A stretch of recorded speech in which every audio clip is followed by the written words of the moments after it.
just to show you how really unhealthy I am, I thought I'm going to do something called a walk and talk, and just going to walk down to near enough the entrance of this.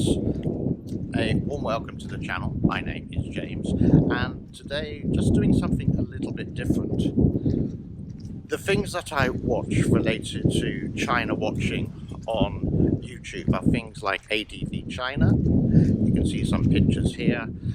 Serpent ZA, who used to be in China for a long time. His business partner is called Laowai86 or Sea Milk. YGZ Taiwan, a guy called Lewis, and he also has another channel called CCP Shillbusters. And also I do watch the Shills, Daniel Dumbrill, Nathan Rich, Guilo60, who else do we have living in China? And more often than not, they will always praise China, CCP, and always downgrade USA, Australia, England, Canada. Yesterday I was watching Lewis on CCP Shillbusters, and he had an interview with Serpent ZA. Serpent ZA, or Winston, was the very first Chinese vlogger on YouTube, and he used to produce videos for a long time in China. Facts, figures, information, what it's like to live in China. Really great, really useful. He did motorbike trips. Now I'm getting out of breath at 1 minute 50 seconds. He did motorbike trips around China. Facts and figures, information, how China is really like. Really enjoyable. Circumstances hit both these guys and they moved. One moved back to America, and Serpent ZA, a South African guy, or a British South African guy, moved to California with his business partner to continue videos about China. Just because you're not in China doesn't mean you know about China. I haven't been in China since 2013, but I have lots of contacts and speak regularly with people in China and Chinese friends. So the Shills in China, as I mentioned before, if they want to get views, and this is what Winston said, if they want to get views, all they have to do is mention their name and say that these people who are honest about China are all the bad swear words and all the politically incorrect or maybe correct words that you could say. I am not going to say them, otherwise this channel or this video may not get any spondoolies from the big boss in the sky. It's called... not going to say any more. So I am going to put some links in the description below, and there you can watch them. I'm not going to put the links in for the Shills. They don't deserve my time, really. And occasionally they actually do something quite good. Very rarely, giving good information. But it happens once in a blue moon. Most of the time it's about how the CCP is wonderful and how the CCP is wonderful and how the rest of the world is absolutely diabolical. Can I sit down? I don't know if this is going to support me. I'm on a swing. Hello. It's just an interesting fact, and it's sort of like a war between good and bad. This is China for you. Take the problems in the South China Sea relating to the islands, the island disputes. International law ruled that they didn't belong to China and China can't do anything about it.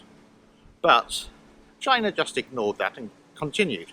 And this is the problem, and this is what Winston said as well, is we just let them get away with it. So whatever the rest of the world obeys the international law, you can say. China doesn't. They say this is not correct, this is biased, they will use all these words again to say that it's incorrect, and they just continue. And again, the world lets us get away with it. What can we do? Well, if you could say stop buying China goods, what you're doing is, yes, you are affecting the economy, but you're also affecting the poor Chinese person who makes these goods, who's nothing related to the CCP. They're just like you and me, a business person trying to earn a bit of bread to support their family. Is that the right way? I would say no. Can China self-sustain itself? No, it does need the US, and that's the whole problem. It's the golden days of China, you could say, have really near enough disappeared. Really disappeared. In a way, since the 21st century, there were more billionaires in China than anywhere else in the world. And it was a land of opportunity, and many investors came in. Ever since 2012, and it's just one person who just turned everything around and wants to make China like the old days. Like the incredibly rich stay rich, everyone does as they're told, there's taking away freedom step by step, even though they don't have much freedom, but the freedom will deteriorate. I could imagine in possibly like 10, maybe 15 years' time, China obviously will have the internet, but no VPN, so they can't jump over the Great Chinese Firewall and look at Facebook or look at or Netflix, for example, because it's not allowed in China. That's what's going to happen, and it's step by step. We've seen it already. Someone mentioned on my Free Gorges Dam channel, basically, that I've forgotten what I was going to say, the same kind of thing. So, do have a look at the China watchers, the ones who have gained a lot of experience in China. Do watch the truth seekers who tell you how China is. And there's so many there. There are some really good vloggers in China who stay away from politics, and they talk about food, they talk about different cities, they go to Disneyland, they go to Universal Studios and everything like that. That's fine. That's like promoting. It's like, oh, I would like to go to China to see that. Why not? That's okay. But the anti-West rhetoric, the anti-West shills, just put this down, saying they didn't like Donald Trump, they don't like Joe Biden. Who do you like? There is one guy called Jerry Good who says the Minister of Foreign Affairs, the guy who got caught with his boyfriend on Twitter, well, not necessarily caught, but was there on Twitter, even though Twitter's not allowed in China, guess what? They're still there.